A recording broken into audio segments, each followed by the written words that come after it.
And Brugg Lifting, we're a little bit like a fungus. We're spreading out. You don't see it, but we're really getting into the customer's mind and trying to understand and maybe even go beyond their thinking. We're also slowly but surely getting into our suppliers' heads and their process, and we're actually understanding more and more about our suppliers' processes too. I like that analogy because fungus is what holds the world together. It's like voilà. I'm reading a book about it. Okay. Right now, so, but yes, yeah, I think that's very important. It's a strength.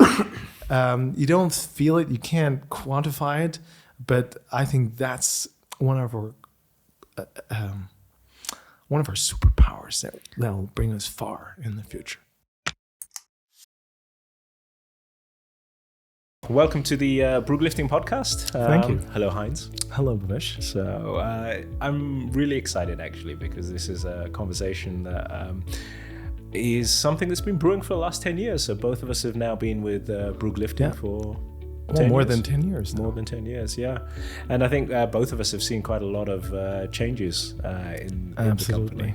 And especially in the context of international management, I thought today would be a great time for both of us to sit down, have a chat. But yeah, maybe for the guys who are listening, just a very quick introduction into your role in the company. And Okay, well, my name is Heinz Studiger. I've been working for Brugg Lifting actually for 11 years precisely, and started off in the engineering area, and then moved on to quality management. And so I'm deeply involved not only with customers when it comes to claims or consultations, but also in supplier development and qualification. Yep. So it's really cool job. Absolutely, yeah. And then so for the people who don't know me, I'm Bhavesh Mistry. I'm the head of sales, although the title of chief revenue officer has now sort of crept in. Formerly I was the manager of our facility in China, and that's where we've met each other for the first time, right? True. And essentially we've been working on international projects together for over 10 years, and you know, I'm always a bit surprised at how long that actually is. But maybe Heinz, tell me about, I'd like to reflect with you, where were we as a company 10 years ago from your viewpoint, because you've always worked kind of in Switzerland, and I sort of had this weird experience of being like in China and then moving to Switzerland, and maybe that would be interesting just to contrast our views. So well, when I first started off, Brugg Lifting was already on the verge of really going international, and also starting to understand itself as a global player in the elevator supplier business. Right. But we still had a very strong local focus. We still understood ourselves as a Swiss company, and a lot of the employers were still had the opinion that we are still selling most of our products in Switzerland or maybe Europe, but that was it. Yeah. But it was actually also when I started that we first got into contact with a Japanese company. And that was the first encounter for Brugg Lifting Switzerland with a Japanese customer. Right. And that's when at least it hit me that we still had a lot to learn in terms of cultural understanding, understanding the importance of cultural differences but also common. There's a lot. We have a lot in common, more than we think. Right. But there are certain specifics that you need to take care of or be aware of. So you would say like 10 years ago, we weren't actually at that point. We weren't at that point yet.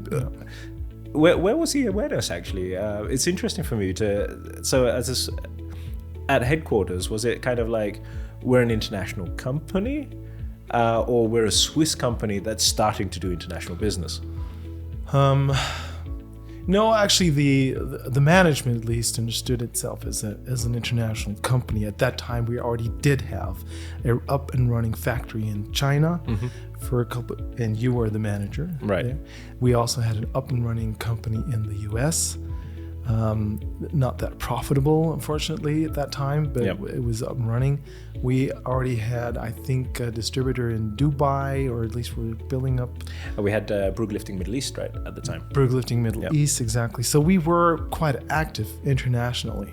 Not I wouldn't say globally, but strongly focused on China, because at that time, and I think that still is true today, that's where, without doubt, without question, 60% the biggest of the growth, market is in China. So 60% of the market, and also the global growth, the majority of the growth itself, the market growth, happened in China. Yeah, and the other one where the other market was really Western focused. We don't have any business, I understand, in Africa. South America wasn't a topic that time either. And the rest of Asia, we just were slowly starting to get in. Yeah, it was really interesting for me, actually, because when I joined as the general manager of the China facility, and I was kind of sold on the idea that we had this fully fledged business, and it was all quite well developed. And then when I started, I realized no, that wasn't necessarily the case. But it was a really interesting experience, because then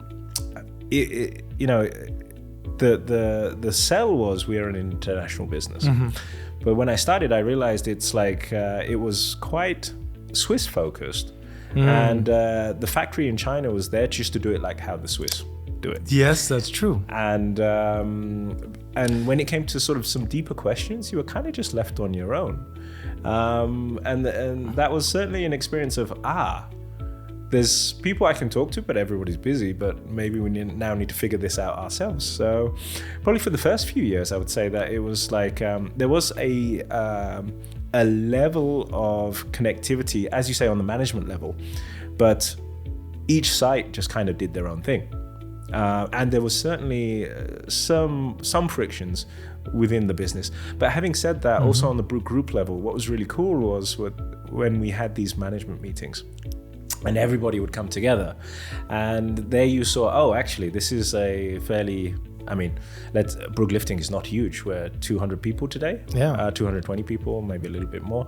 But for a business of our size to be working in the markets that we work, it's really something. It's quite remarkable. And that journey did start, that was already started 10 years ago, and we had distributors in different countries. But it was... Each site was kind of selling their own thing.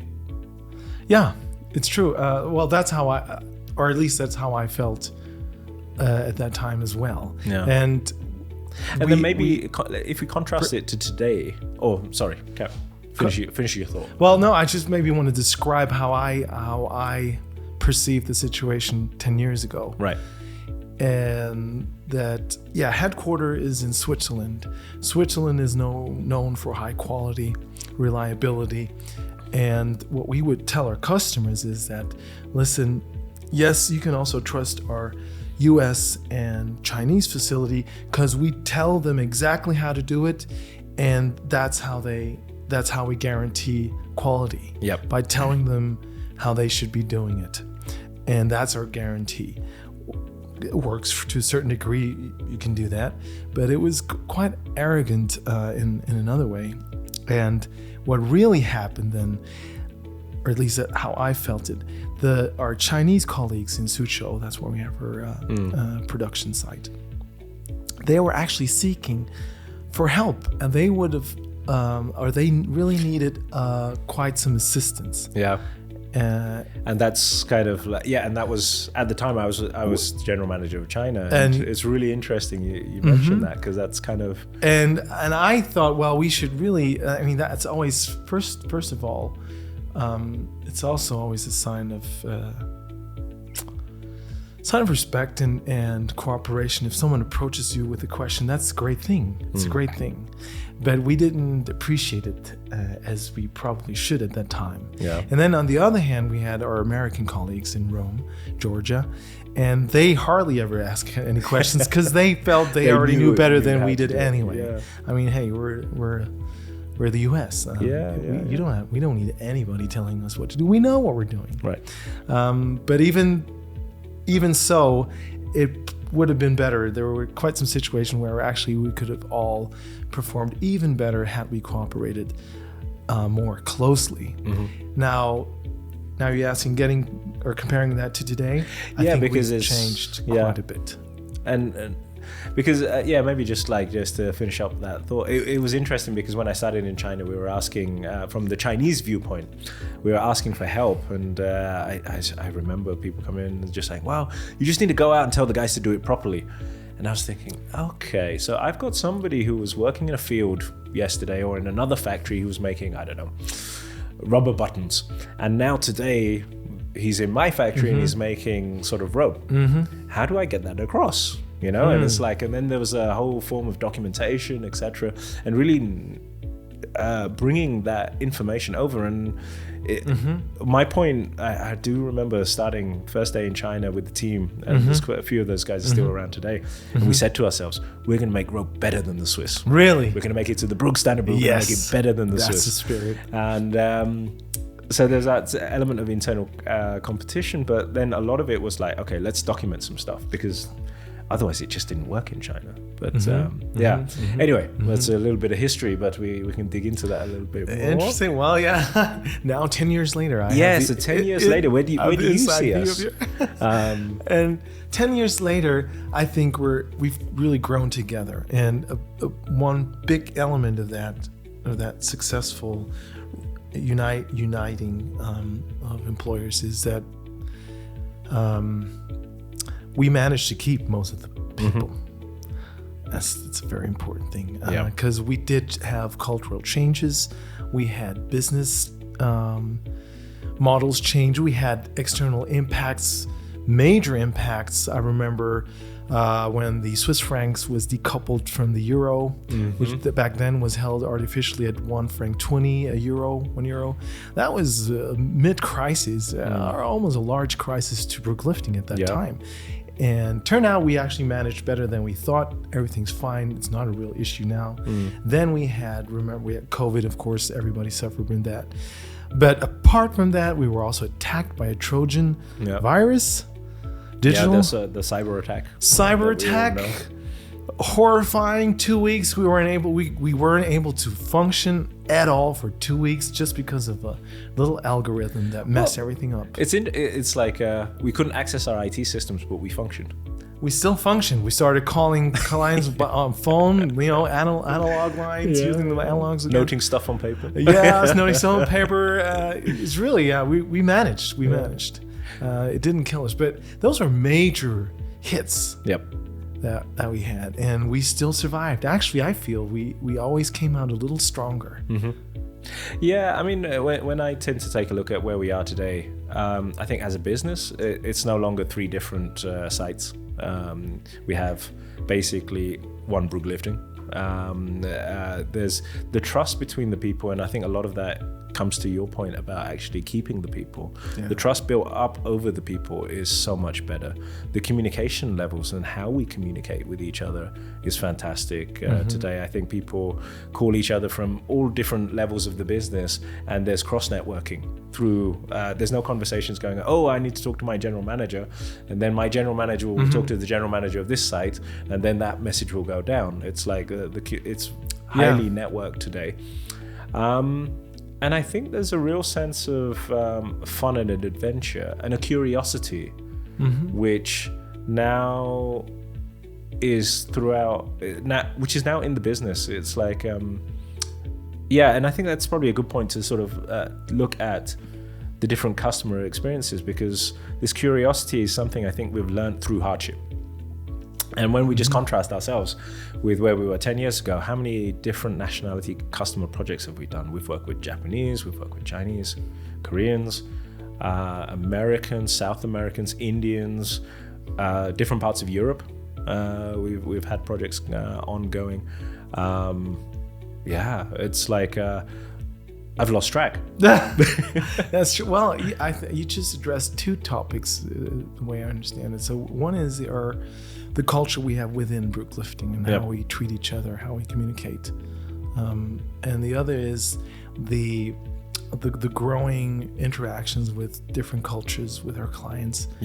As we progress and success. Actually. And the first point, coming back to our internal culture, that was also one of the major shifts we went through, or still going through, is from classic top-down hierarchic management to let's put it out there. Marcus would like for us to actually become a self-organizing, sociocratic and sociocratic organization. Organized company. But all of us have decided to do that as well, right? He just put it out there, but we all accepted the vision and made it ours, or at least most of it. Most of us. We have to be honest. It's not everybody embraces it the same. True. Embraces it the same. So how do you see that interplaying with sort of the external side? See, when you're top down, when you're in a hierarchical culture or top down culture,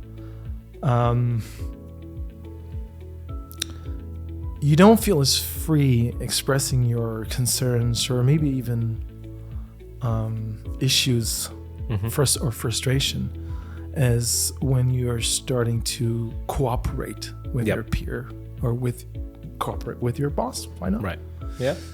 And so you if you can't be open internally, how can you open up externally? It's somehow interlinked.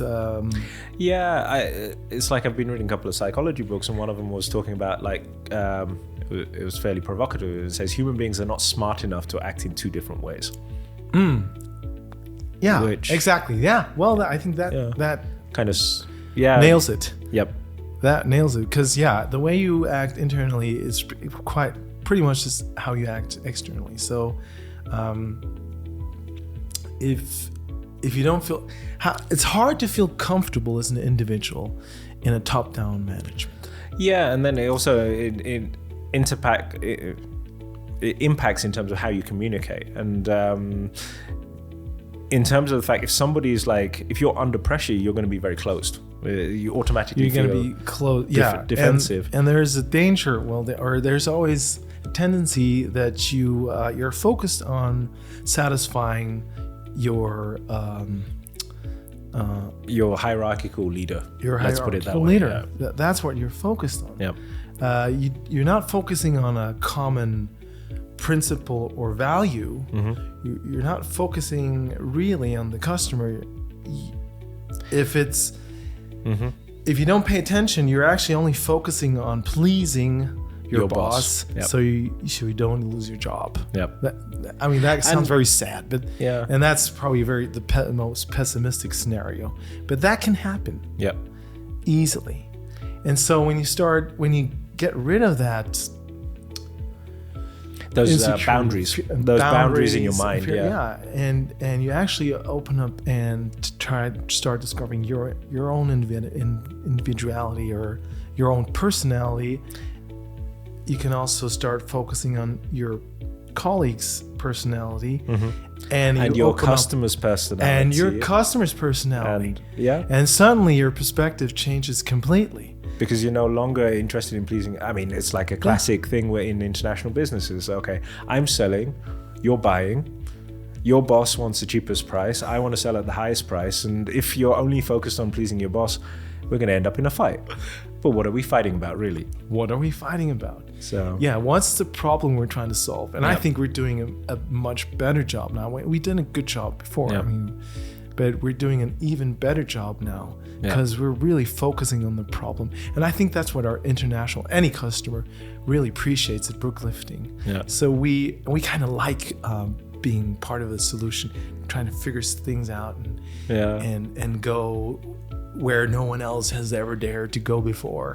Yeah, and it's been learnt. It's been hard learnt as well, because I'm smiling a little bit because I remember one particular again Japanese customer, and I think we've learnt a lot from the Japanese, to be honest, because they ask questions, and there's questions behind the questions, and there's questions behind those questions. And as a small, I guess for any members who work at small businesses here in Europe, sometimes you're thinking, oh my God, how do I even answer any of these things? But there's always something interesting to be learned, and it's not about saying we know it. there's an expectation sometimes when a question is placed and you're thinking about pleasing somebody, then you're trying to come up with an answer.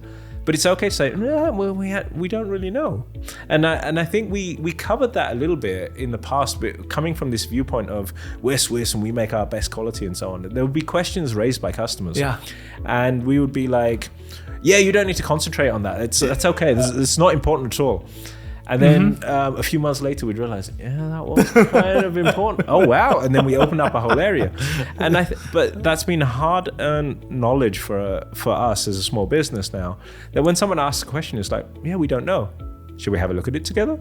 Yeah. And that's the openness. It's like, if you're only concentrating, as we say, in a hierarchical organization of being like pleasing your boss. I mean, let's be honest, that's probably what most hierarchical organizations, how they act. Then you don't have this mindset to be able to be open and say, oh, so what is it you're trying to achieve? What's behind that? And so on. And how we talk to each other internally, I think, does have a direct impact in terms of how we play out. I think we all feel more confident because it takes some guts to do that. Because we always want to act competent and sovereign. Yep. We got this covered. We're in charge. We're the experts. Why would you come buy ropes from us otherwise? So we gotta have them. And as you say, realizing that actually, we really don't know everything about the rope. We know a lot, more than most of the people on this planet. We do, yet there's a lot we don't understand yet, but we're curious to do so, to get there, and now we're confident enough to actually be open about that, but communicate to deal with gaps of knowledge. And the communication of those gaps of knowledge, I don't think it's actually I'm not telling people listening to this, go around and just say, oh, I don't know. It's like the communication of those gaps of knowledge is also really important. But maybe on that point, Heinz, it's like, I think we're both quite unique specimens in terms of like our backgrounds. We're not typically Swiss. Yeah. So maybe, do you want to expand on sort of your background and how do you think that's influenced how you deal, like your personal background? Yeah. Well, my personal background, I'm the child of a Swiss and an African American. Right. So my dad, when he was age 27, when he went over to California to study computer science at Stanford. Okay. In Palo Alto. Wow. And my dear mother, she passed away in 2015, fortunately. She, at that time, studied architecture at Stanford University, and she did some programming on Fortran. And my dad was checking on the punch cards, right? The equivalent of today's USB sticks or SSD cards. Yep. And so that's how they met. Now, so I grew up between these two cultures. The American or Afro-American and very, very Swiss. Yep. I realized actually those two cultures are not that far apart. We're right. fairly close. I mean, we're very, very Christian influenced. Christian culture and religion was both important to my mother and my dad. Right. And still is. But there always were a lot of little discussions on different way we see things, or the way my dad see things differently than my mother. Also, humor was different. Right. And the did that come into the work life for you then? Yeah, and then I realized. So I learned to take different perspectives. I learned that there's always actually more than just two sides to every story. And I witnessed a lot of misunderstandings between my dad and my mom. A lot of their arguments could have been dissolved by just clarifying, listen, Dad, you didn't understand her right. She was actually saying that and that. Right. That's what she meant. Yeah. And so with same as when we approached, or when Toshiba came, or Hitachi, or Hyundai, South Korea. And I hope we're going to get into, or are we already in business with India and the States? Yeah, we're starting. We have to understand that we're all very similar as human beings. We're one family. Yep. So there's things that we all are striving for. We all want to have our, healthy children, our children to be successful and have a good life. We all want to grow healthy and have Yep. peace. Yep. Everybody. Yeah. Everybody. But then there are little things that, for example, the Japanese are a lot quite a bit different than we are in technology or the way they approach business. And I remember when Toshiba came and we had the top management come here.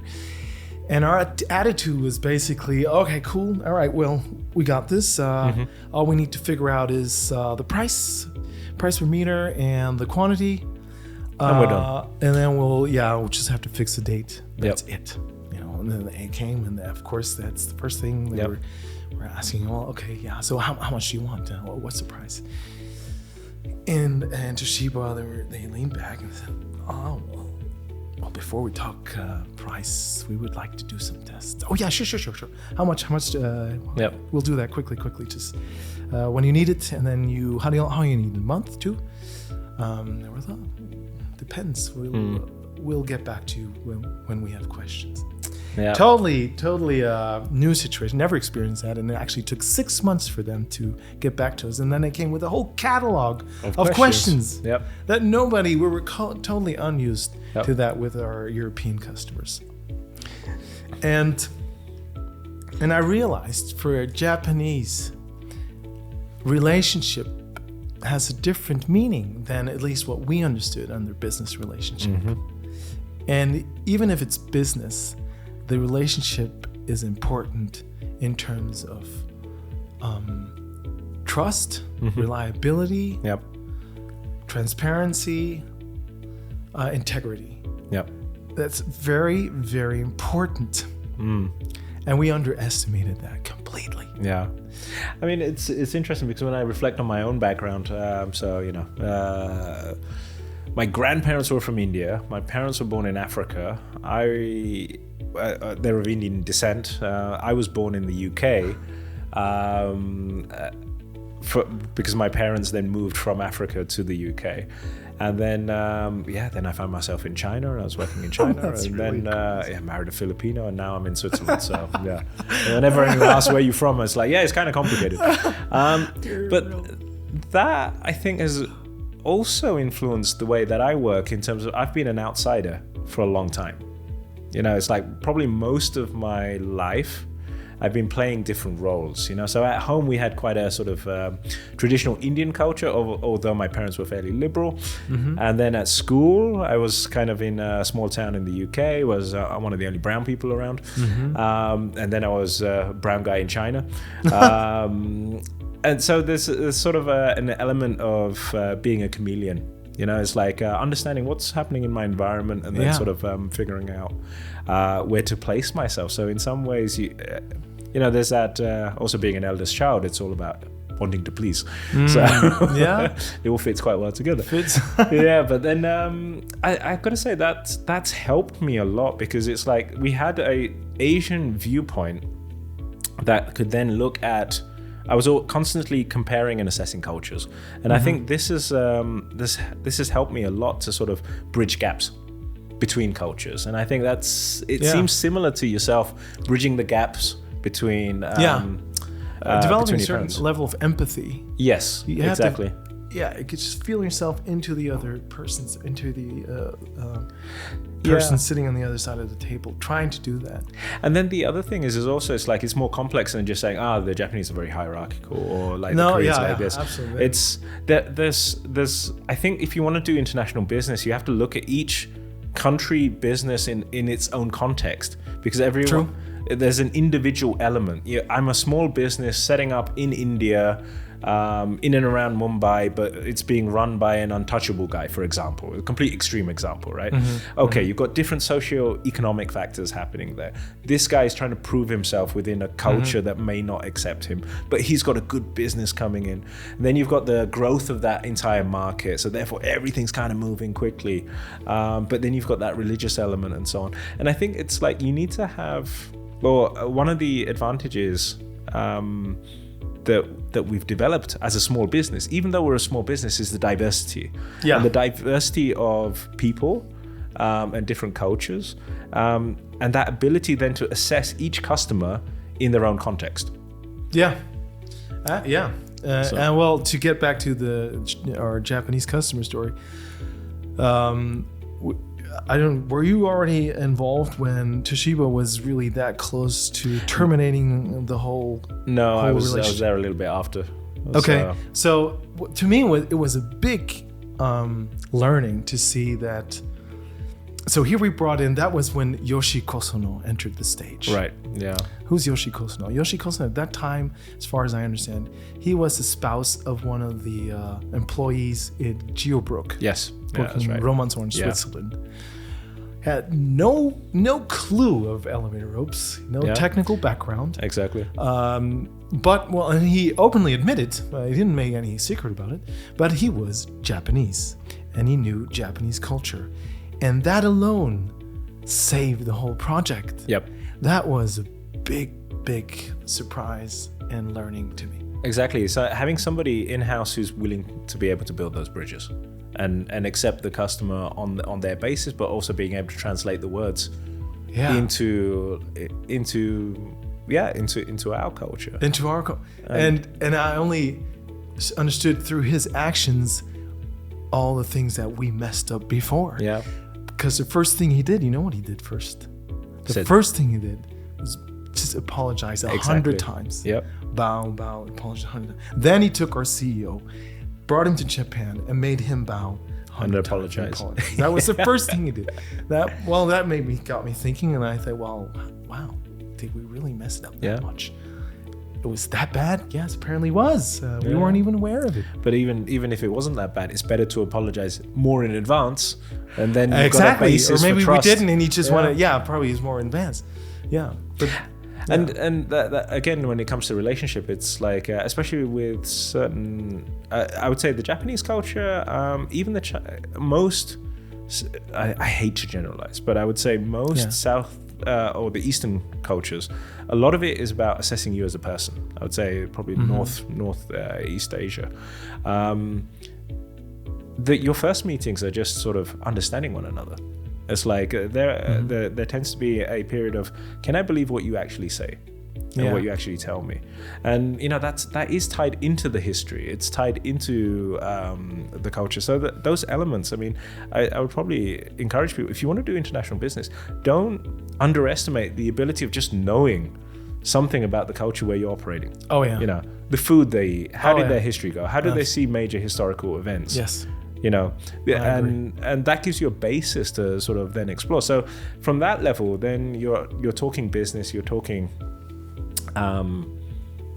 about like technical elements, but there's this flipping between the culture that I understand you, I see you, you're not just a mark for me, right?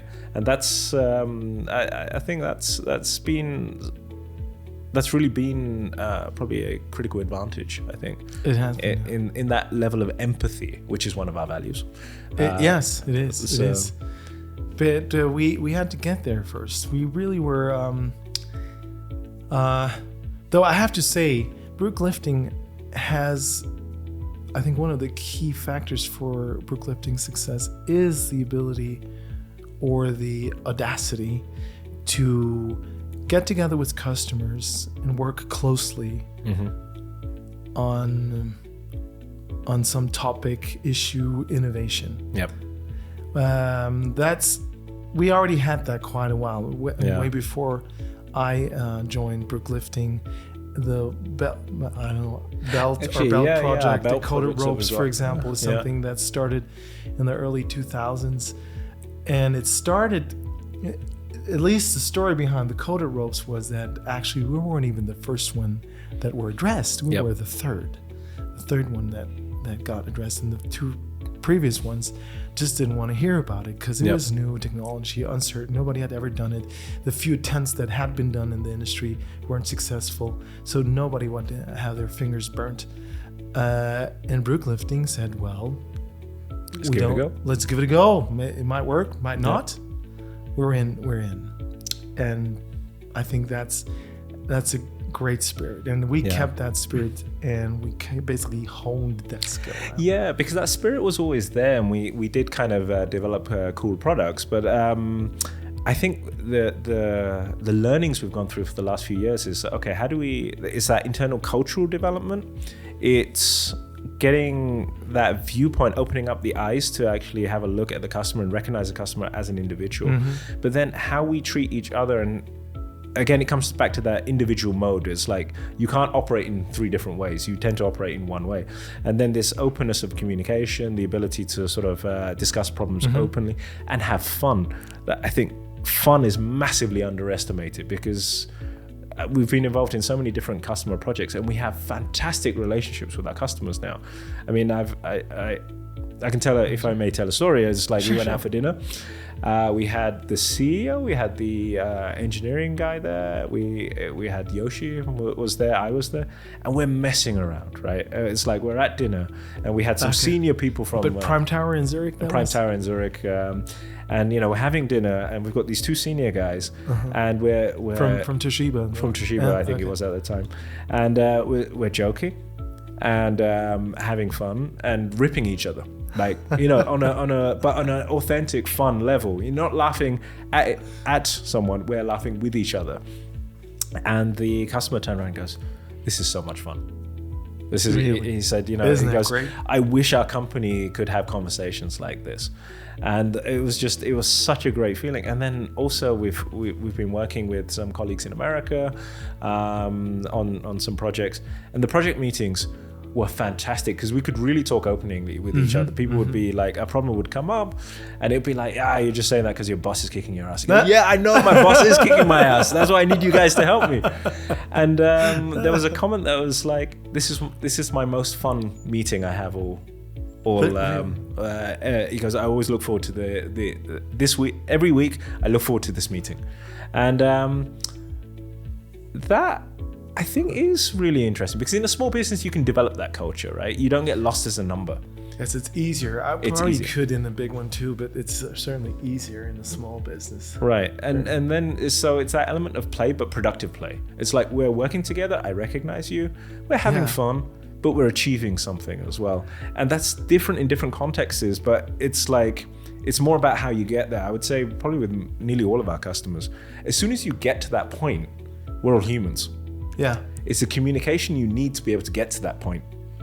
Exactly. The expression psychological security, where you feel safe expressing maybe critical issues without having to risk being fired. I think we have that in Brugg Lifting, or we cultivated that even more, even more so, and it's true. We crack each other up. We make jokes. Also in the quality management or the engineering guys. We make jokes about each other, or just we have fun discussions all the time.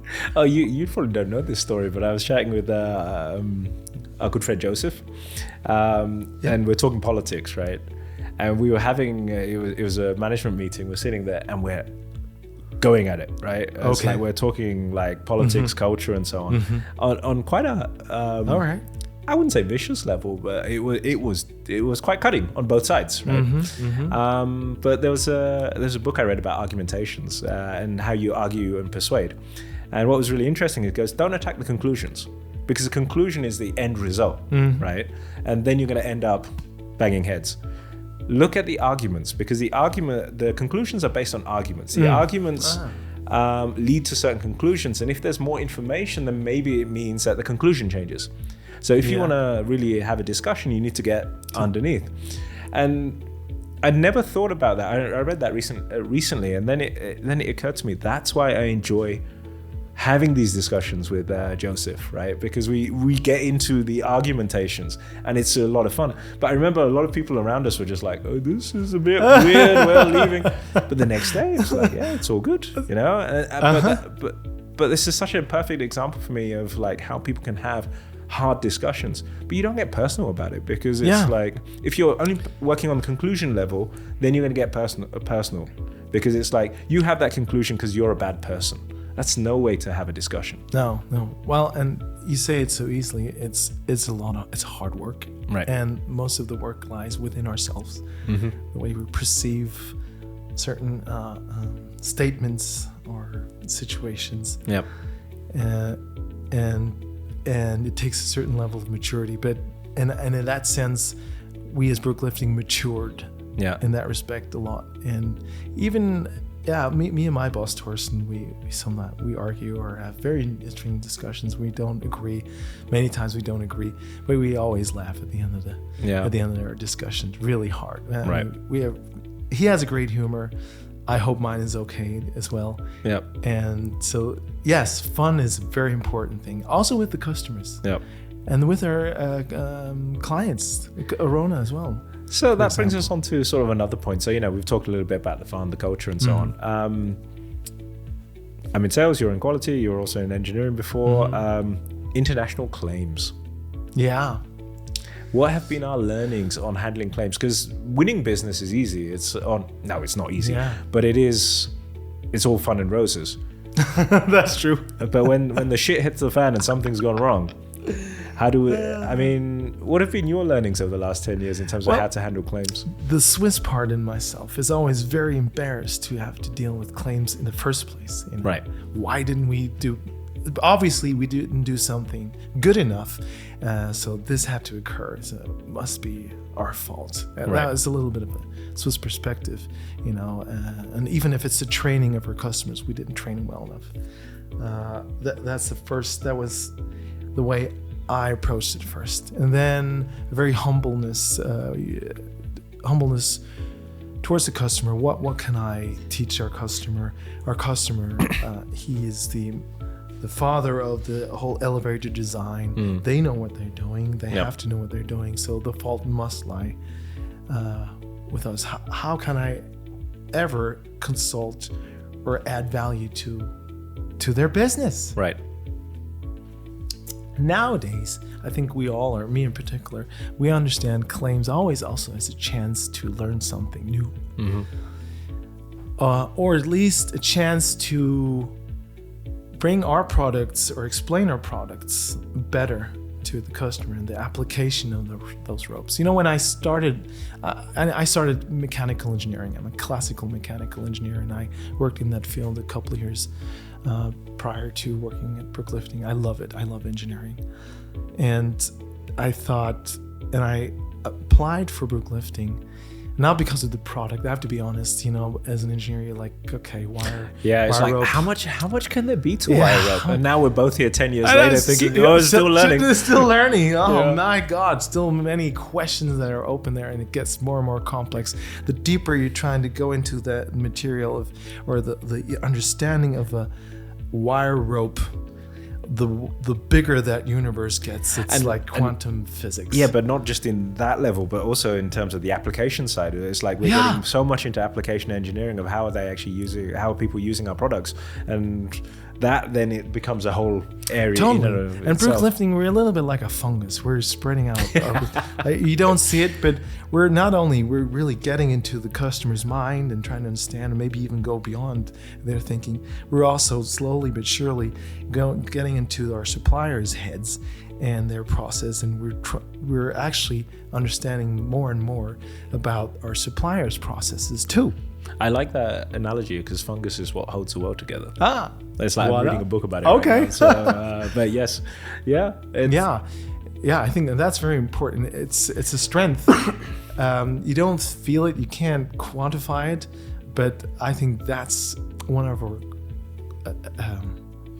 superpowers that'll bring us far in the future. I mean, I think for a lot of businesses, maybe it's good to take a look at where do you sit in the ecosystem. And even though your product might be kind of, let's say, boring, it's like I remember chatting to a lady who works on our marketing, external consultant. And we were chatting, and I said, she goes, "What do you do?" First time I met her, I said, "It's a bit boring. We just make these long things." But I think I was just me being self-efficating because I actually love what we do. So then I started talking about it. She goes, "It's not boring. There's so much to it here." So our product being something seemingly boring, but actually it's a whole universe of its own. If you look at the ingredients, you got steel wires, lubrication, maybe some synthetic or natural fibers. That's it. Yep. You know, very, very simple. And you're like, okay, steel, it's carbon steel. It's Yep. not even the special alloy. And you're like, okay, been there, done that. That's fine. I mean, last time we really made some major progress was 100 years ago. Right. So what's going? There's a lot still to be done. Yeah. For example, why is it possible to get rid of the lubrication at all? And do we have to pollute? Yeah. You know, how do we, you know, why do we have to pollute our environment with lubricant?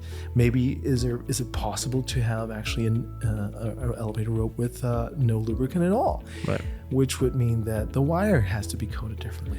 And then sort of bringing it back to claims, I suppose that's the point, is like there's always something to learn, as you say. Yeah. There's something to be learned. I mean, for me, it's like claims has been interesting in terms of like, it's amazing when you screw up, how much you're saying, hey, we screwed up. How do we sort that out for you now? Right? It's like there's a process to get there.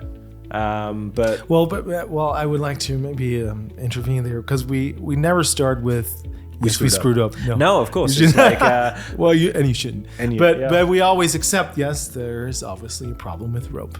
Well, I think that's the first thing, is that even acknowledging that there is a problem. Not necessarily with the rope, but there's a problem. The customer has a problem, and you know, it's like something fails. The elevator doesn't run, right? Customer has a problem. He doesn't care if it's your fault or not. He's got a problem. Yeah. Right. And then it's like, and I think that's really addressed how we should approach, or not how we should, how we actually approach these things now. Then we send out rope immediately and say, okay, and then we start a whole investigation, and then we sort of look at it and we get the information and so on. But it's a conversation. It's like, I found it's really been a conversation. And then if it is us, and rarely it is, but when it is, can happen. You gotta stick up your hand and say, we screwed up. And we'll do that. It happens, but not too much. But yeah, of course. Yep. Well, that's part of our culture and integrity that we want to be and have to be. That's true. I would actually. The only thing I'm missing with our claims is often. As soon as we come up with a theory or a conclusion and things have been resolved on a commercial level, it ends. That's where it ends. So many times I would be very curious in what the customer actually thinks about our conclusion. Yeah, that's a good point. It's like, I think we could learn a lot more about, like, how was that handled really? Yeah. I mean, we all pat ourselves on the back, but was it really? Or did we miss out on something? Yep. Could he actually confirm our conclusion? That would also be interesting.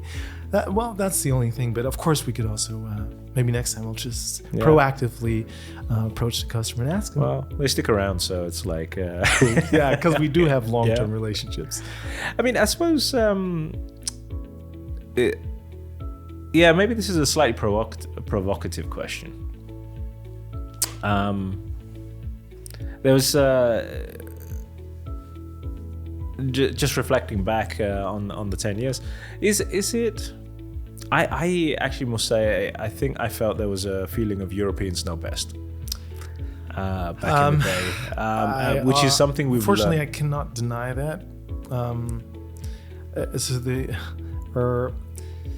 As a European company, and as a Swiss in particular, we do think very highly of ourselves, and to a certain degree that it's justifiable, but we had difficulties at first acknowledging that actually there are a lot of very smart people out there outside of Europe too. Yep. And they're doing some smart stuff as well, and they want to take initiative and responsibility as well. Yep. And understand things, and not just be told how it is because apparently we know best. Yep. That hindered us in really making fast progress, or progress as fast as we do it nowadays. We had to change that perspective, and we did. Before I started Brugg Lifting, I had some working experience with Chinese from Shenzhen. Shenzhen? Okay, yeah. In the south. And I remember we were a really small company. We were 20 people, or not even 20 people. A small engineering company, not too far away in Wettingen. Yep. And their opinion of our Chinese colleagues was arrogant to say it politely. And I, working directly with them as an engineer, was actually quite impressed how well organized they were, how diligent they were. Yep. And if they had any questions, they would ask and ask and ask until they understood. Yep. Which really got on my colleagues' nerves, and were always annoyed. Why asking? Blah blah blah. Yeah. Basically, selling it as a stupid behavior, but it's quite contrary. Actually, very clever, professional behavior. That's how I felt. And then the epiphany, or the realization. My God, they're even more professional than we are. At least for that company I worked for, was when the Chinese colleagues highlighted to us that the European norm for electric motor efficiency was going to change next year by July 14th. To such and such, and if we had considered that, and all of our new motors were actually compliant to that new norm. Huh? What? We had Chinese people telling us Europeans or Swiss about our own change of standards. Yeah, that's when I definitely realized what we have to get rid of that attitude. I mean, there's stuff to be said for, because I've lived in both worlds now, and I think what I found in China was a lot would happen rapidly. You had the freedom of throwing resources at it, and there was a thirst for knowledge, and things happened very, very quickly. In Europe, there's a lot of knowledge, but there's also a lot of resistance to change. And I found that's always been a bit of a, you'll get 100 reasons why things can't happen. Whereas in China, it tends to be a bit more, let's do it, and then learn it along the way. And then there's a mix in between. And I think as a company, we're still trying to find the balance. I don't think we still are. Well, but I would also argue, Bhavesh, that, for example, products like the coated rope that we have, which is quite unique, there are not many others producing it, and the belt, were still the European culture and acceptance of innovation allowed it to grow faster here, or allowed us Brugg Lifting to start off in Europe first. Because I also realized when it comes to playing around with norms and standards, that's, at least in China 10 years ago, might not be the same now. Yep. That was their red line. Yep. And in Europe, you're actually allowed to go beyond the boundaries of standards and norms. As long as you do your risk assessment and analysis and tests, you're actually quite free to go beyond the norm. Yeah, that's the innovation with the big I and a small I, and that's okay. Yeah, it's because I don't think such an idea would have come out of like I think that's where probably the Western world is probably good at coming up with groundbreaking innovations, and then you've got that iterative element of like improving. But that kind of comes out of culture, and I don't want to generalize too much. We have to be careful. Very it's careful. Like it's not necessarily always the case. And it's only what I experienced. I do meet a lot of people. I'm very open, but it's a very small percentage of the population. So yes, let's always take it with a grain of salt. Absolutely, and we only have our own personal experiences on which we base our that's true conclusions. So let's take a look to the future then. So here we are. We've sort of done a bit of a journey in the past, looking at sort of how we do international business. Where do you see the challenges for yourself, and then maybe I'll expand a little bit as well, and then you can interview me. The challenges in the future? Yeah, it's like where do we see the challenges, opportunities for us as Brugg Lifting going forward into the future in the context of international business? Well, for one thing, one big challenge is the meta topic is digitalization, which we won't be able to avoid that. We're in the midst of getting into that, becoming more digital, or maybe fully digital even. That's one thing, and it encompasses a whole lot more than just putting up TV screens, adding more computers. It will change processes, also our internal processes, not just for manufacturing, but communication, maybe even change. And we can already see now you're actually part of that initiative, changing business models or creating new business models. That's one challenge. Then what I also see from a customer side, that the executives, the more and more executives are coming from the automotive industry, and with much higher expectations on quality and reliability than what we were used to just 10 years ago. Much higher. And it's something really, to be honest, something can be a real pain in the rear, but Brugg Lifting understands it as a challenge, and we understand it makes us fitter. It makes us more competitive at the end of the day. We are healthy enough to invest. We have money aside to invest, and I believe the challenge will always be to invest it smartly.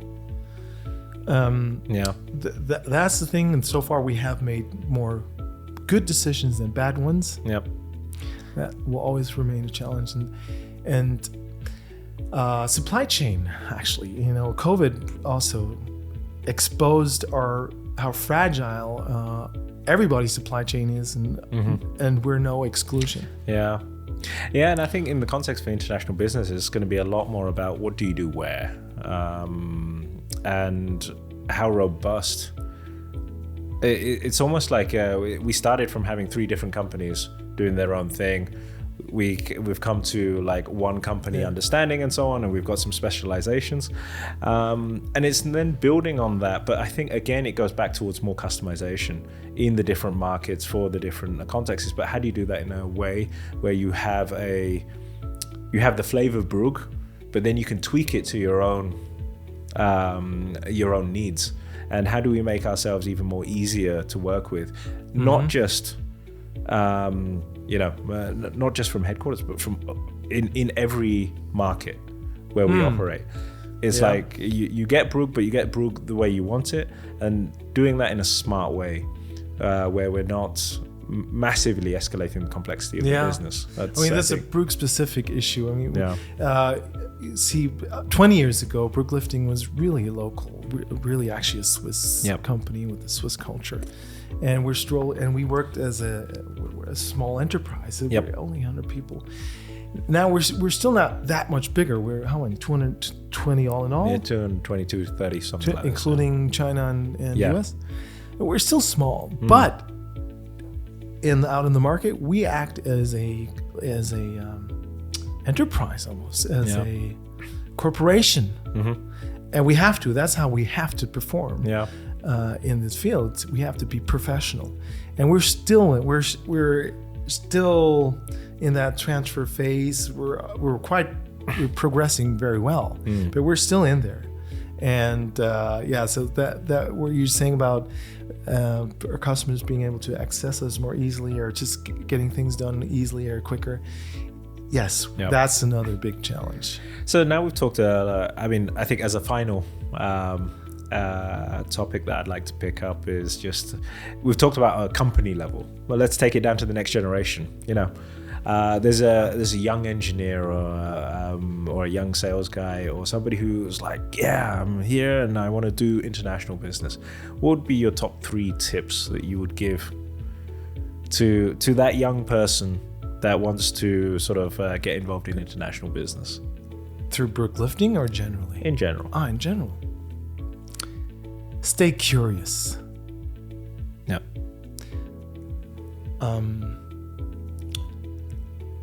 Try to be humble. Your opinion might be very good and solid. There's always a possibility that someone might have another view, and maybe even a better solution. Stay curious. Always take it as opportunity. If somebody doesn't agree, take it as an opportunity to learn, or maybe as an opportunity to hone your own argument, reassure your own argument. Yeah. And then life is great. Yeah. Life is great. There's a lot to learn. I know today's students already know a whole lot. And you see, I'm not a digital native, so that I have to admit, I'm old. Yeah. I'm in my mid-40s. But hey, guys, there's still so much to be discovered. And I think nowadays, your own personality is probably more important than it ever was. Mm-hmm. Bring it in. Try to bring in your uniqueness. personality into the company. Yeah. I mean, if I come to mine, I would probably say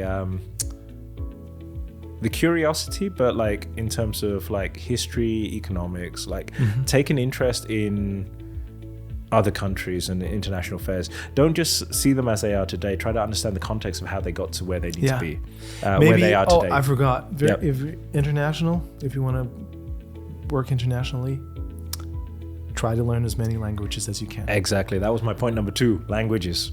Gotta have languages. Language is the biggest door opener into and culture. even though it's just you've got Google Translate and all these other things, the fact that you even try to speak a few words in business or when you meet somebody, that shows respect. And respect, then you're suddenly talking on an eye level. I got to tell people about, because you always amaze me in that respect. Well, people got to know that you went to China as a general manager. Did you speak any Chinese before that? No Chinese. How much it took you? A couple of months? Yeah, it took me, I would say, 6 months to start understanding and probably about 18 months before I was speaking. So. And then he started speaking openly Chinese. Yep. Okay, our Chinese colleague said that you made a lot of mistakes. I don't care, because if I had only spoken 5% of what you've spoken, I would have been more than proud. Not only that, you did stand-up comedy in Chinese in China, and then you came to Switzerland, didn't speak a word of German, became head of sales, and started learning German within a couple of months. Well, you know what it was? I just like talking. So it's like, actually, that's a tip for anyone. If you're struggling with a language, it's probably because you're trying to study it. Just talk it. Just verbalize. And you might not understand some words, just replace them with words that you know, and you figure it out. It's like, I wouldn't say I'm smart or anything. I just have no shame. No shame. Yeah, really. It's amazing. So just people out there, Barish, he gets into any language like a child would, without just no shame. Just try it. Repeat. You might make mistakes. Of course, we all make mistakes. He doesn't care, and it's good he doesn't care, because he makes progress really quick. No. And so, yes. Oh, thank you, Heinz. I feel. No, it is. It really is. Personally, and I speak. I consider myself. But we've got quite a talented lot of, but not half as much. But we've got quite a lot of multi-language speakers. Oh, and yes. that makes a big and I try to learn so. from them too. So Albanian, Italian, Turkish, Kurd. Yep. Yeah, I get some sentences from them too every now and then. Okay, well, Heinz, it's been a pleasure. I really enjoyed sitting down and having a chat with you. It's like maybe we'll pick this up on another topic someday. Why not? So thank you very much for joining us. You can pick up this podcast on all the major podcast networks, Spotify, Apple Podcast, and so on, to get even more interesting content that I hope you enjoyed, just like today.